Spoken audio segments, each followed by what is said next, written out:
consentidos, risas al vuelo. Tus ojos reflejan todo el universo entero. Mi nombre es Padma, bienvenida a este juego, donde el tiempo se detiene en un instante sincero.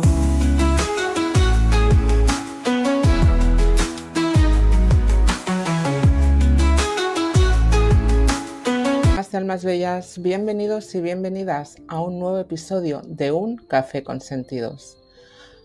Hace unos meses, por causalidades de la vida, ya que yo estaba pasando por una pequeña crisis en redes, es decir, mi experiencia online me suponía una cierta discrepancia conmigo misma, pues en esos días apareció en uno de mis directos un nick que me planteaba una pregunta que se salía de lo habitual, hecho que de alguna manera captó mi atención, y desde ese momento sentí una conexión especial, ya que sin ella saberlo de alguna manera me ayudó a entender cuál era mi propósito real y sanar ciertas dudas que tenía en ese momento.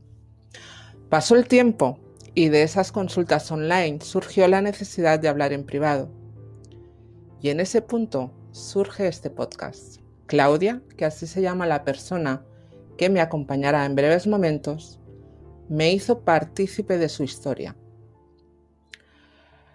a la que hoy daremos voz. ¿Por qué? Pues porque hoy hay que visibilizar y dar naturalidad a un proceso por el que desgraciadamente pasan muchas parejas.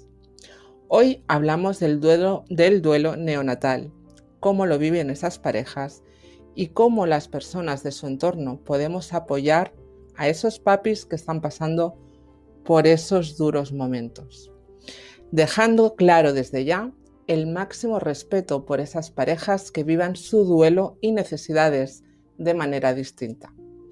Así que empezamos dándole la bienvenida a Claudia.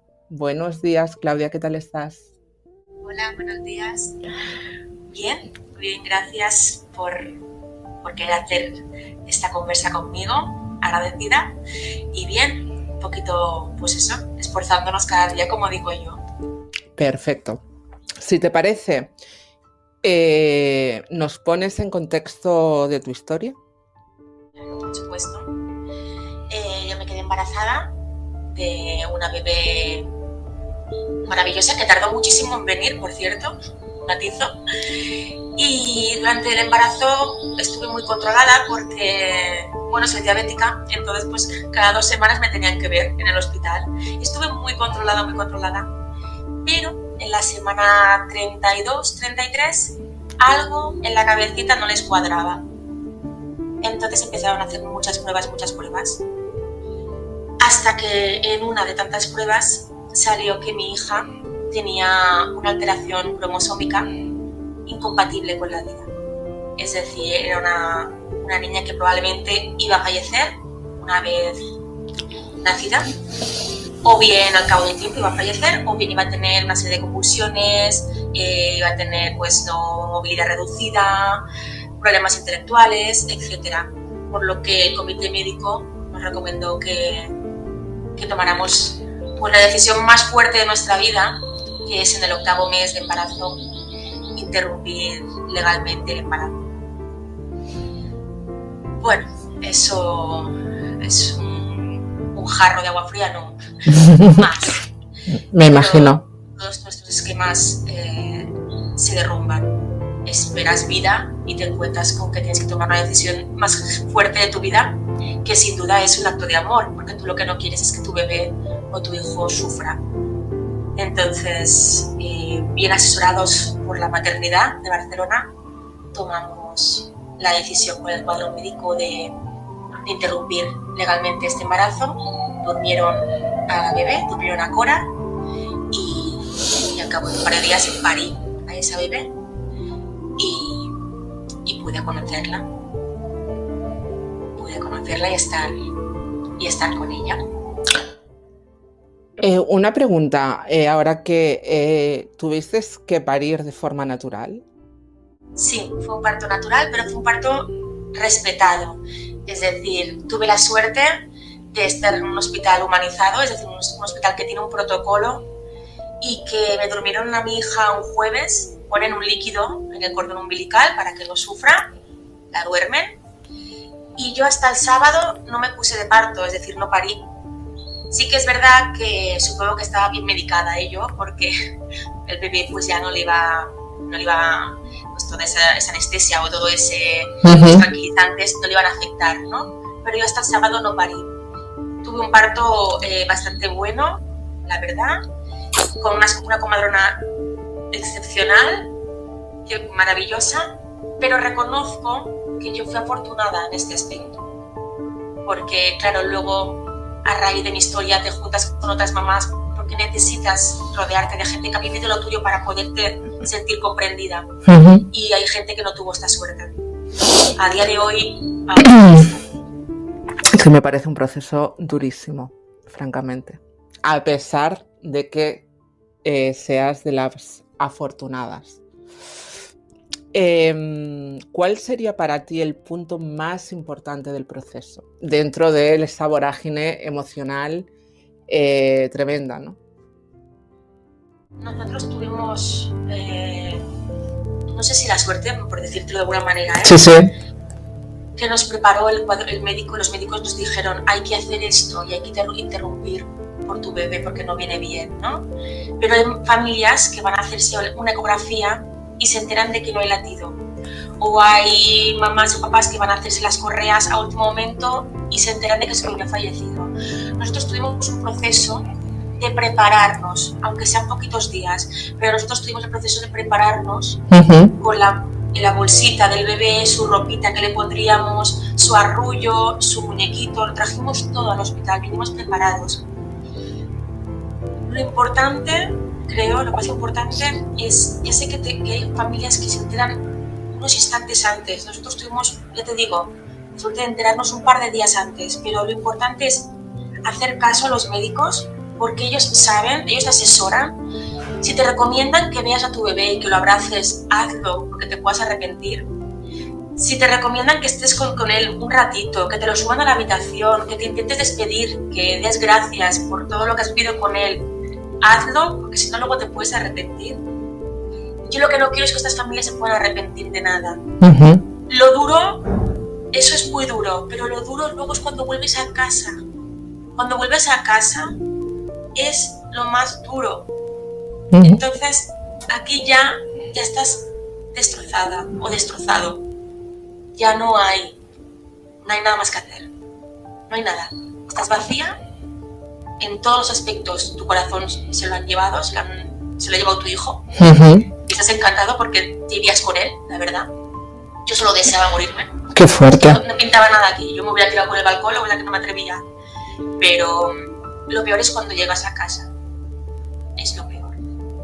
Por eso la importancia de sentirte protegido y cuidado por la familia y por tus amigos y por la gente que te quiere.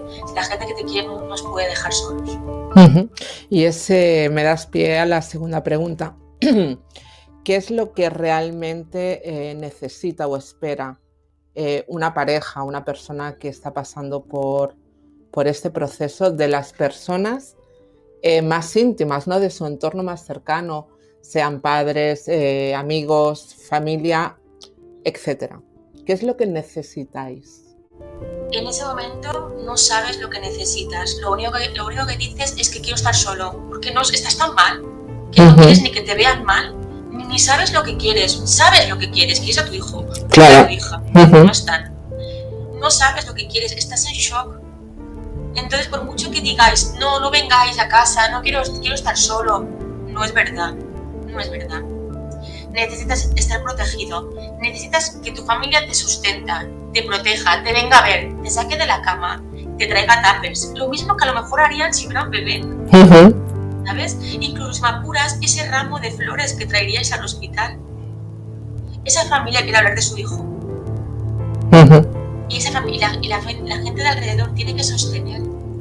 Están tan sensibles, están tan rotos que no pueden sentir dolor, más dolor. Entonces, yo recomendaría protegerlos. estar con ellos, cuidarlos, hablar de sus bebés. Nosotros, por ejemplo, podemos hacer fotos de nuestra hija. La importancia de que vengan a ver las fotos. O nosotros poder hablar de nuestra hija. Es que los papás quieren hablar de sus hijos. Yo también quería. Entonces, escuchar, ya sé que a veces pues, te puede parecer bastante fuerte, ¿no? Mi hija o mi hermana me quiere enseñar unas fotos, ¿no? Yo no quiero. Pues te aguantas y las miras. Por el bien de tu familia que está hecho caldo, ¿no? Entonces, sobre todo, es cómo hacerlo, que también puede pasar, que no sepas cómo hacerlo, pedir ayuda.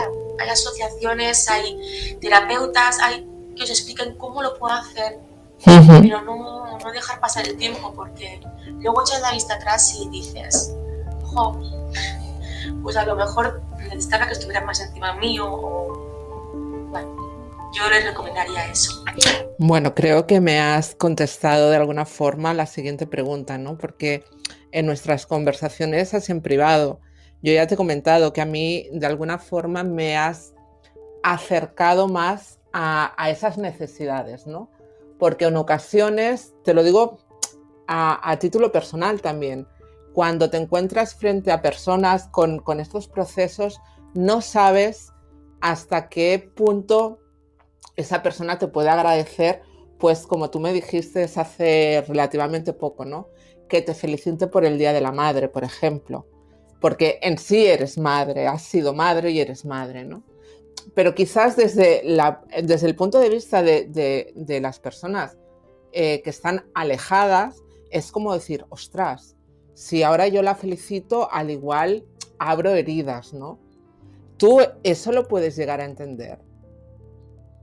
Es que es muy complicado.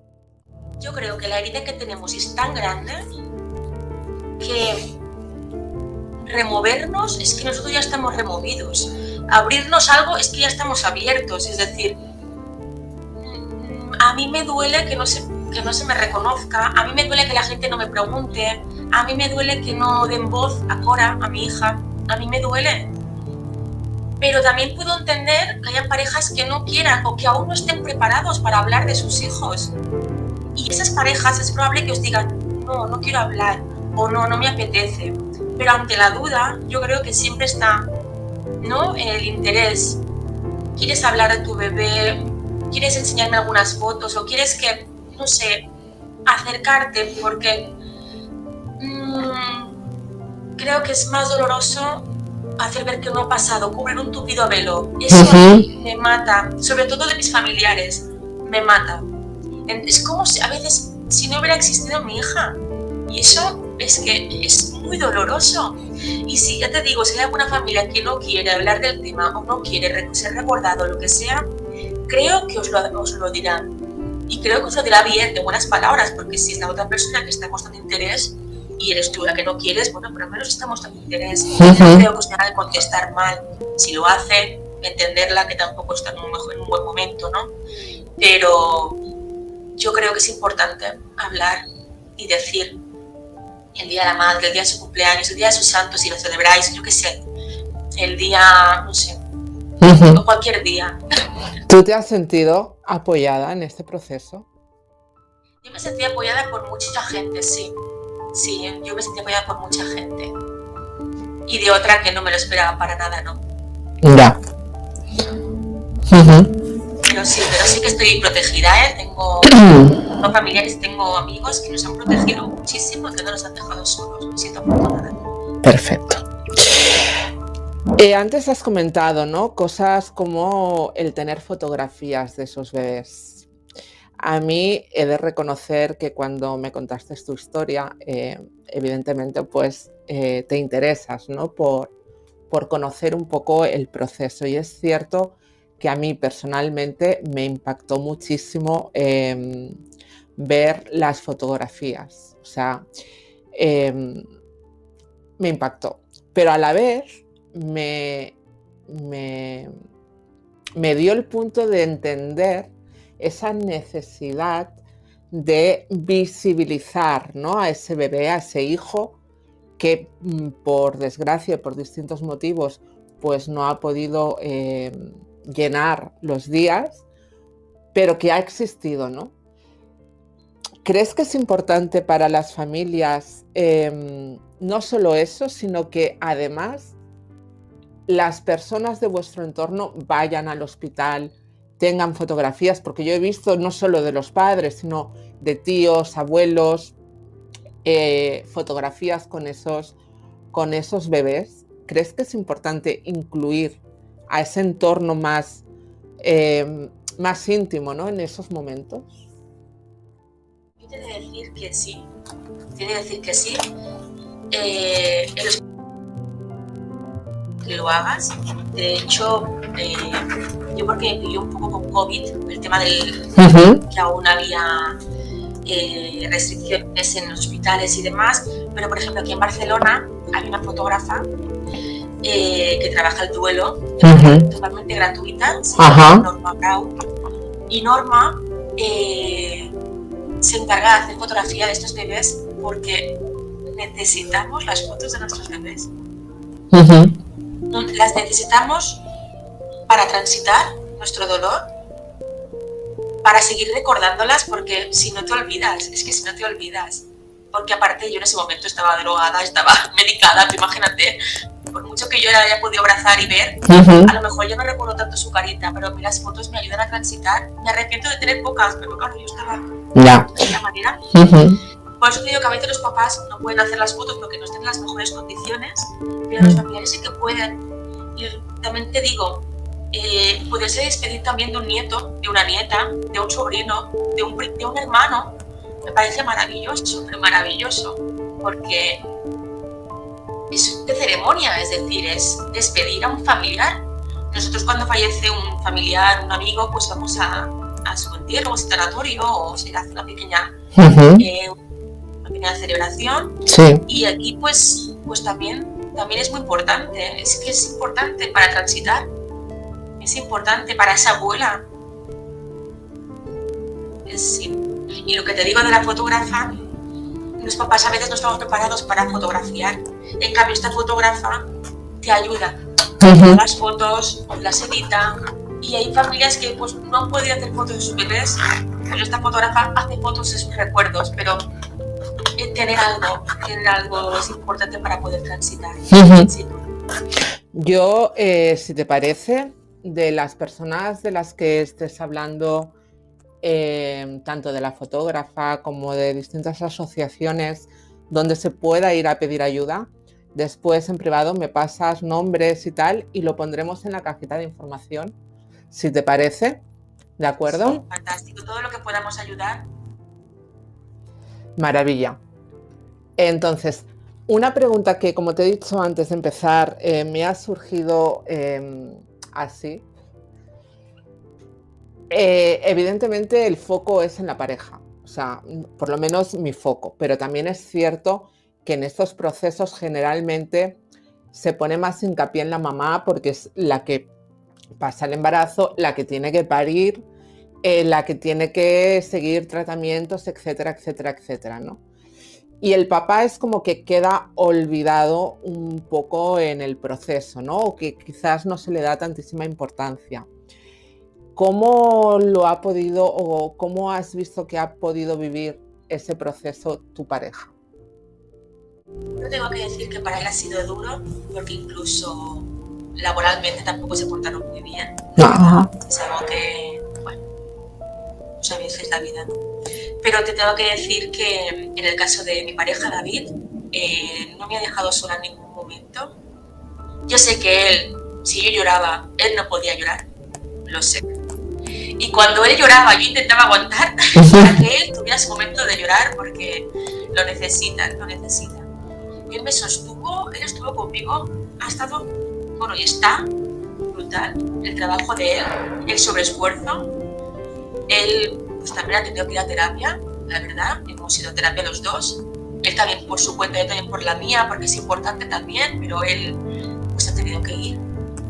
Él ha estado también, por suerte, familiarmente, todo lo que es su madre, su hermana, su marido de su madre, etc., ha estado muy protegido, es decir, todos le han nos han sostenido a los dos, pero entiéndeme, es muy importante que tu familia tan cercana te sostenga, hayan venido a ver las fotos de tu hija, le hayan encontrado incluso parecido porque se parece mucho a él. Entonces, pues eso a él también le ha ayudado mucho, el estar protegido por su familia, el sentirse cuidado y el ayudarle a transitar.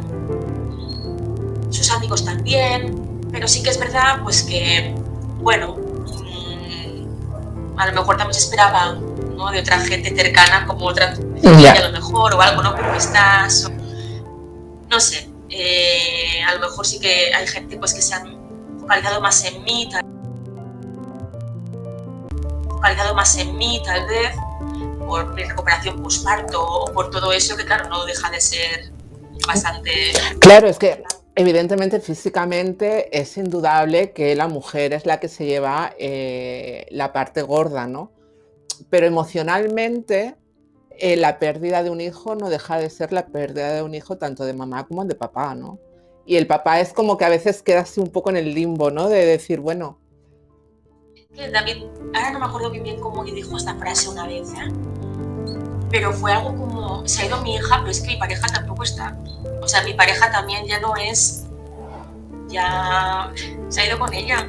Aunque él también, pero eso no se atrevía a decirlo, no, pero una parte mía, por no decir toda, se fue con ella. Y claro, el proceso de él también se quedó con los brazos vacíos. Brazos vacíos, su pareja fatal, él también porque él esperaba una criatura, teníamos aquí todo montado, bueno, de hecho. Así que, pero claro, nosotros lo único que nos ha quedado de nuestra hija son sueños, recuerdos poquitos, y él igual. Entonces, lamentablemente, pues los que no pasan por el proceso de parir, pues son los que tienen que estar al pie, tienen que estar bien, fuertes para sostener a esta pareja y que no se derrumba. Pero bueno, él se ha derrumbado un montón de veces. La verdad es que, bueno, de puertas que... Mira, yo me gustaría matizarte algo que has dicho con todo el respeto del mundo, que dices, a nosotros solo nos ha quedado los sueños. Yo te diría que no. Os ha quedado un amor infinito hacia vuestra hija y de ella hacia vosotros. Eso es impagable. Eso es tangible. Es el amor más fuerte de mi vida. O sea, el amor incondicional es el que... Eso es tangible. O sea, no son sueños de esos que se evaporan. Ese amor siempre va a estar. Tan solo quería matizar, hacer esa percepción. El amor más fuerte. Sí, vamos, si mi hija va por delante, mío. O sea, que a quien no lo entienda no pasa nada, pero siempre le voy a dar voz.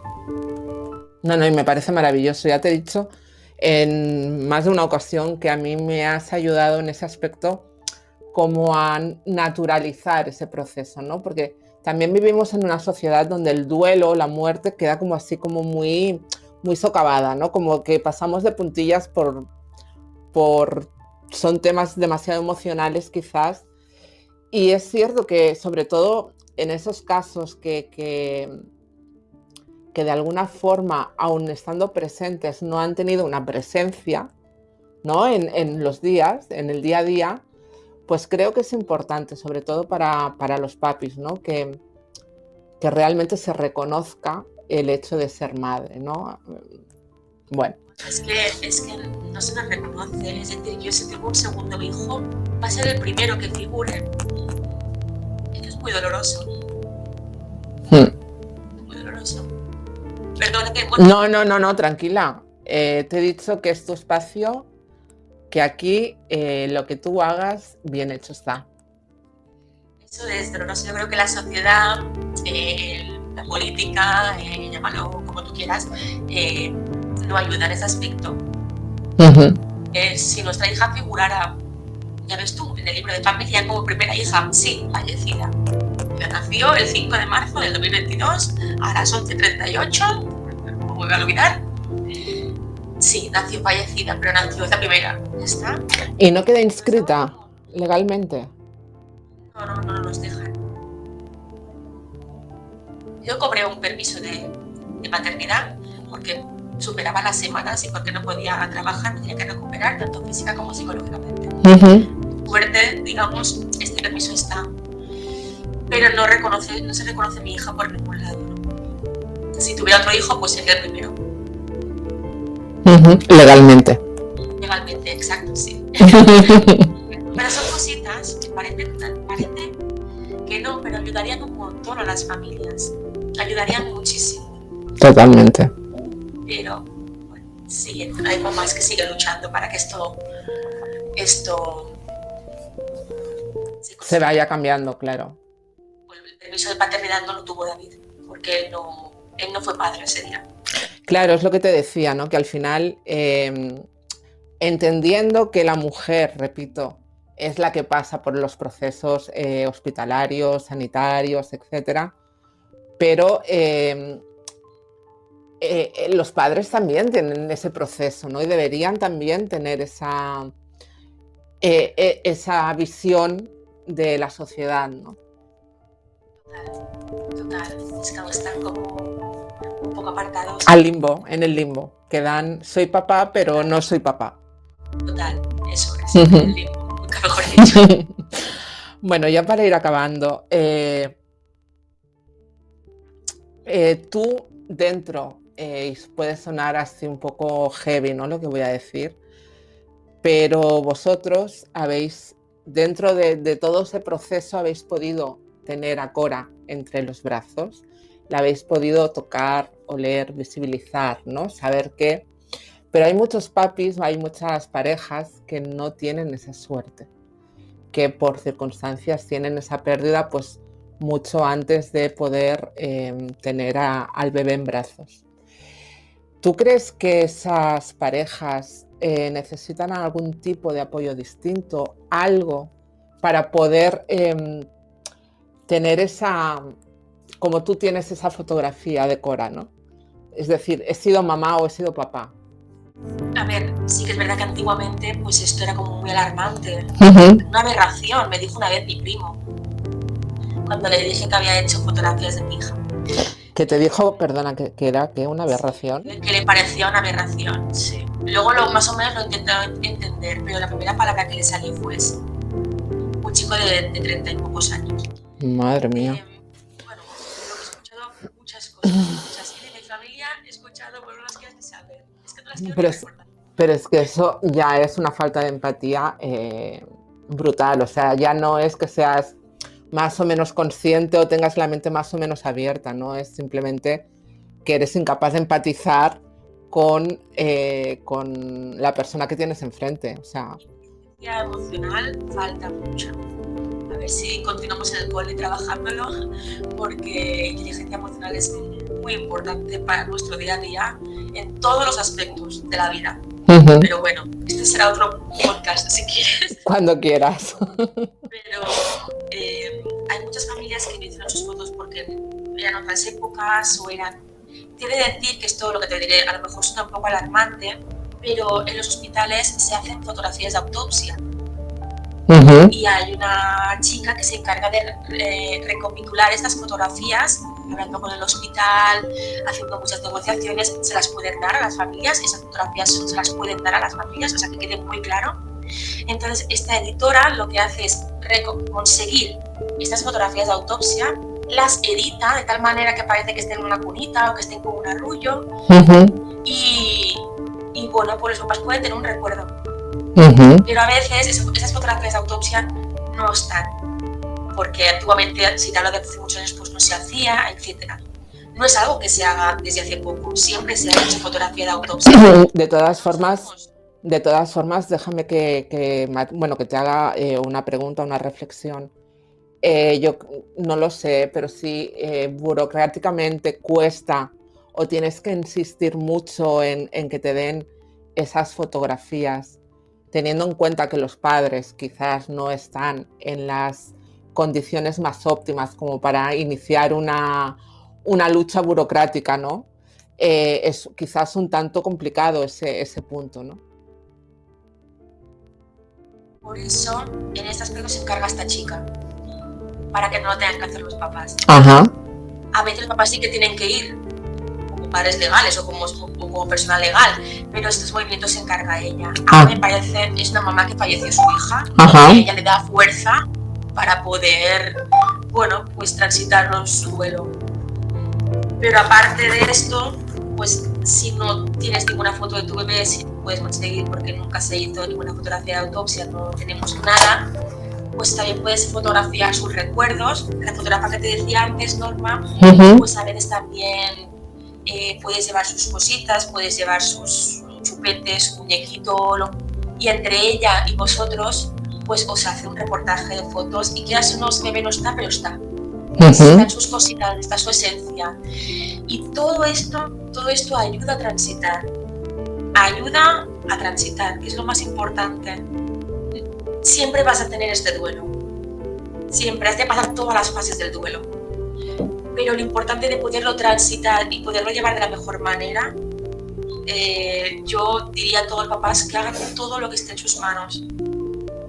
Por eso te decía también lo del tema de las asociaciones, porque son las que saben de esto y es que te pueden guiar, es que te pueden decir qué pasos hacer.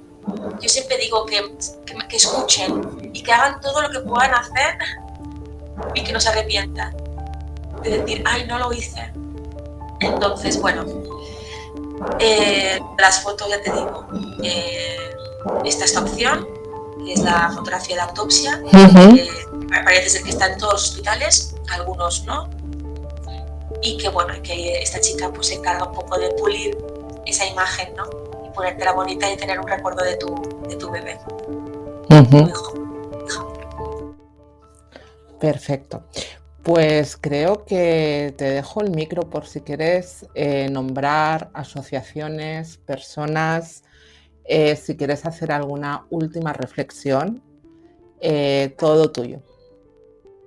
Yo quería decir que el 15 de octubre se conmemora el Día Mundial de Concienciación sobre la Muerte Gestacional, Perinatal y Neonatal. Y decir que conmemorar hace alusión a la posibilidad de recordar públicamente un hecho de la vida de miles de mujeres y familias en el mundo que sucede a diario y que habitualmente se sufre en silencio. Y decirte que el 15 de octubre en muchos lugares de España, de muchas provincias, en muchas localidades, se hacen eventos para este día, para conmemorar a estos recién nacidos, o a estos bebés, perdón, que fallecieron antes o después de haber nacido, y que yo fui personalmente el 15 de octubre de 2022 a uno de los eventos que se hicieron en Cataluña y fue maravilloso. Fue maravilloso, tiramos globos de helio, construimos estrellitas, hicimos chapas de cada bebé con su nombre, bueno, fue maravilloso. Entonces también ves a otras familias que llevan con sus barriguitas porque ya han conseguido pues volver a quedarse embarazados y ves que bueno, pues no sé, es muy bonito. Yo con mis suegros y mi madre, y con David evidentemente, y fue maravilloso. Y ya te digo, es el 15 de octubre y se hace en distintos puntos de España, ¿eh? Da igual, donde te encuentres habrá alguno. Y salió por las noticias también, o sea que bueno. Anotamos la fecha. Anotamos. Y luego también como asociaciones yo he remarcado 3, que son las que la primera semana me puse en contacto con ellos. Fue a Contracor, que es una asociación del duelo por interrupción del embarazo, en mi caso. Luego también está Petits amb Llum, que es catalana, que está formada por familias que han sufrido la muerte de un hijo, tanto antes como después de haber parido, es decir, hay familias que les fallece el hijo a los 6 días, a los 15. Y luego también quiero nombrar a la Capsa de Racós. La Capsa de Racós es una asociación que se encarga de crear cajitas con recuerdos que te las da el hospital el día que fallece tu bebé, es decir, te las da el hospital y te ponen las fachadas de las huellas de los del bebé, sí. Exacto, o un trocito de cordón o un trocito de pelo, porque a veces pues también, y todo te lo guardan en cajita y te dan una caja de recuerdos maravillosa, con un arrullo, con un gorrito, porque hay familias que van y nosotros porque venimos preparados, pero hay otras que no. Esta asociación es maravilloso lo que hace y lo reparten por distintos hospitales en este caso de Cataluña, supongo que también el resto de España lo desconozco. Pero bueno, decir también que hay otras, como Nubesma en Valencia, Asociación Matrioscas en Andalucía, pero en cada comunidad tenemos asociaciones sin ánimo de lucro y que sin duda hacen un trabajo brutal para ayudarnos, sobre todo a transitar, que es lo que te comentaba antes, la importancia de sostén, de sentirte protegido, cuidado, abrazado y poder transitar. Y eso es todo. No sé si me dejo algo, pero... Bueno, recordad que os dejaremos los nombres de las asociaciones. La chica de las fotografías has dicho también, así que lo dejaremos por ahí anotadito. Pues gracias de corazón, Claudia, por compartir tu experiencia y opinión en este proceso. Nosotras seguimos en contacto. Y a todos vosotros, gracias por acompañarnos un día más en este nuevo episodio de Un Café con Sentidos. Recordad dar like y suscribiros, que es gratuito. Y lo más importante, después de escuchar el testimonio de Claudia, no olvidéis naturalizar, recordar, visibilizar y acompañar a los papás y a los peques que existieron, aunque fuera por un breve espacio de tiempo. Namaste, abrazos de luz. Gracias.